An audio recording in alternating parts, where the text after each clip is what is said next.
Jean Luc Picard was a celebrated Starfleet officer, archaeologist, and diplomat who served during the latter two-thirds of the 24th century. The highlights of his career were centered around assignments as commanding officer of the Federation starships USS Stargazer, USS Enterprise D, and the USS Enterprise E.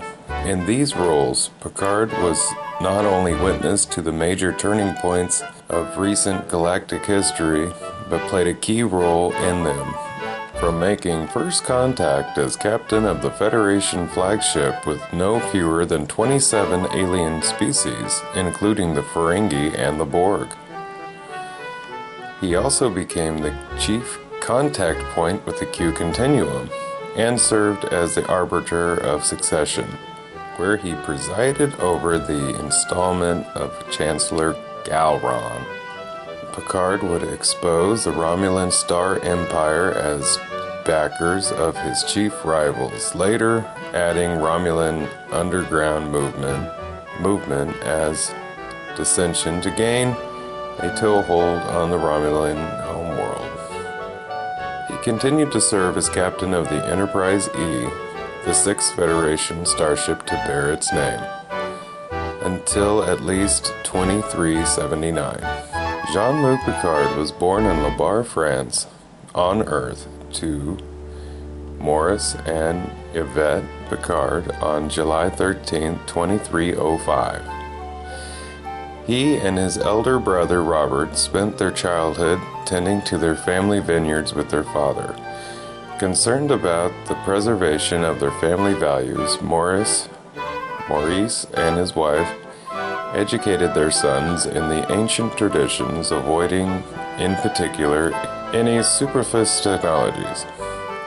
As a young boy, Jean-Luc watched his grandfather deteriorate from a powerful, intelligent figure to a wisp of a man who could barely make his own way.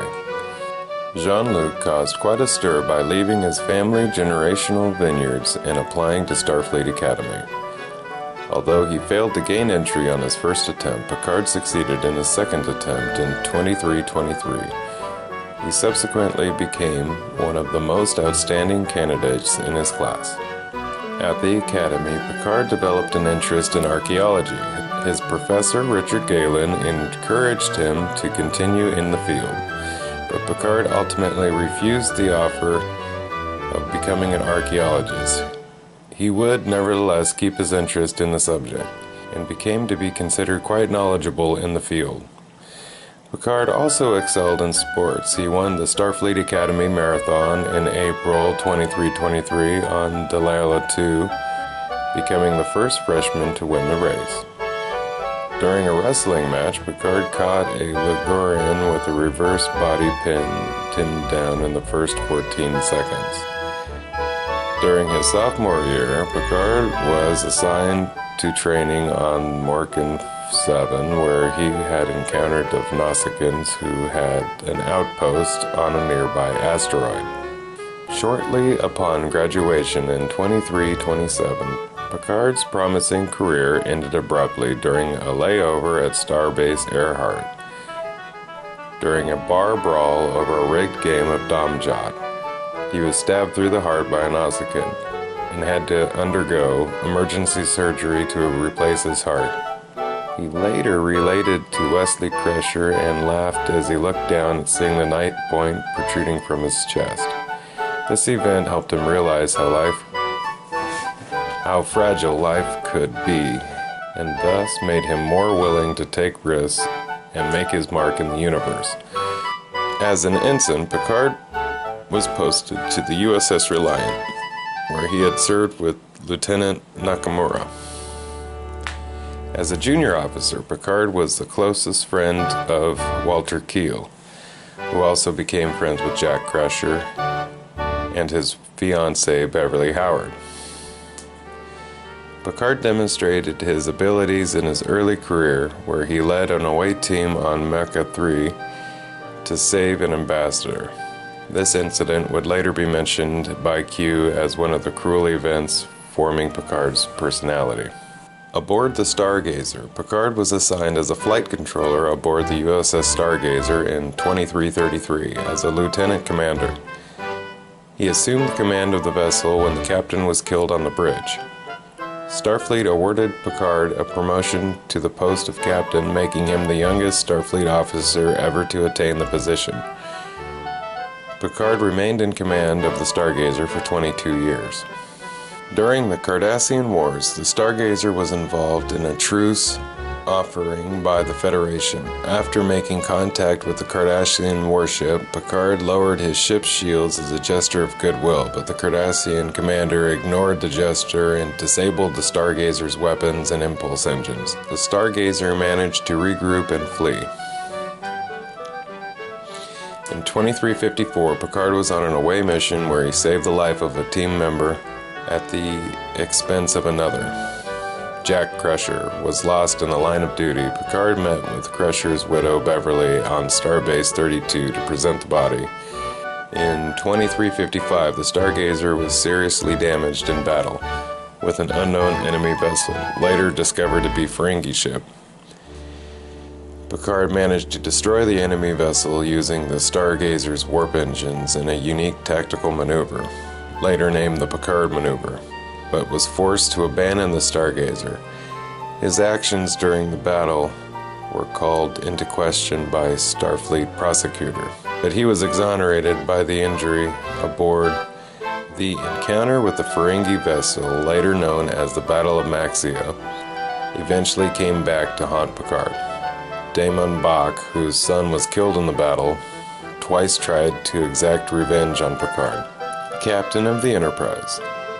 In 2364, Picard was assigned to command of the newly commissioned Galaxy-class starship, USS Enterprise D, the most prestigious captaincy in Starfleet.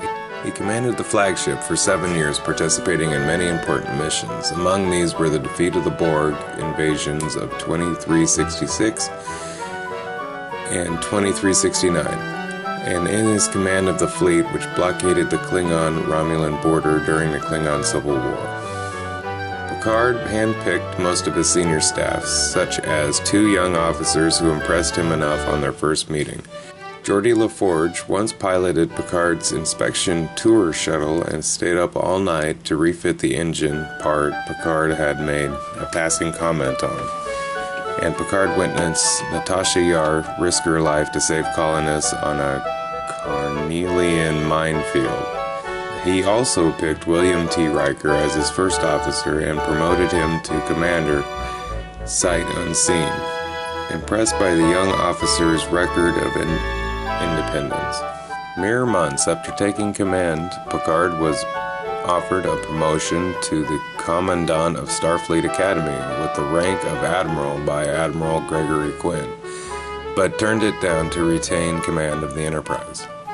Although Picard heatedly defended a strict interpretation of the Prime Directive, he broke it numerous times when he felt it was warranted. Encounters with the Borg. In 2365, Q sent the Enterprise 7,000 light-years into uncharted space, into the path of a Borg cube. Although the Enterprise suffered losses, it became the first ship known by the Federation to survive a encounter with the Borg, and so managed to inform Starfleet of the Borg's existence. 1 year later, in 2366, the Borg launched their first invasion of the Federation. A single cube destroyed the New Providence colony and the USS Lateau, and kidnapped Picard when the Enterprise attempted to intervene. Picard was partially assimilated and became a Borg drone known as Locutus of Borg. The cube proceeded towards Earth and engaged Starfleet in the Battle of Wolf 359, resulting in the destruction of 39 Federation vessels on the arrival at Earth. An away team from the Enterprise successfully rescued Picard and used his connection with the Borg to implant false data in the cube, destroying it. It was revealed years later that his assimilation and time spent in the collected had a profound disturbing effect on Picard's life. In 2373, the Borg launched their second invasion of the Federation, and again the crew of the Enterprise played a major role in their defeat. Initially, the Enterprise was not to have participated in the Battle of Sector 001, because according to Starfleet, Picard would bring an unstable element into a critical situation. Seeing that the Borg were getting the best of the fleet, Picard ordered the Enterprise to assist. He was instrumental in defeating both the main invasion and the attempt by the Borg to prevent the formation of the Federation by altering history. In 2371, the USS Enterprise was lost over Viridian 3, with the vessel's primary hull crash landing on the planet's surface. Picard also met the legendary James T. Kirk, and most of the ship's senior crew was assigned to the USS Enterprise E. Picard was installed as commanding officer. The new Enterprise was nearly lost when the senior staff decided to sacrifice the ship in order to save Earth's future by preventing the Borg on board from changing history. Fortunately, the ship was able to repel the Borg attempt without having to destroy the Enterprise. Picard continued in command of the USS Enterprise through 2379 when the ship was sent to Romulus after a coup by Praetor Shinzon. Shinzon was a clone of Picard created by the former Romulan government. They intended to replace the captain with a spy of their own. Following a change of government and concern that it would lead to war, the plan was abandoned and Shinzon was sent to Remus to die. Instead, he prospered, became a highly successful leader during the Dominion War. Shinzon used a Theteron radiation weapon to eradicate the Romulan Senate and had planned to do the same to Earth. He needed Picard in order to repair faults in his own genetic makeup. In a pitched battle between the Enterprise and Shinzon's flagship, the Scimitar, Picard was eventually able to board the enemy ship and eliminate Shinzon.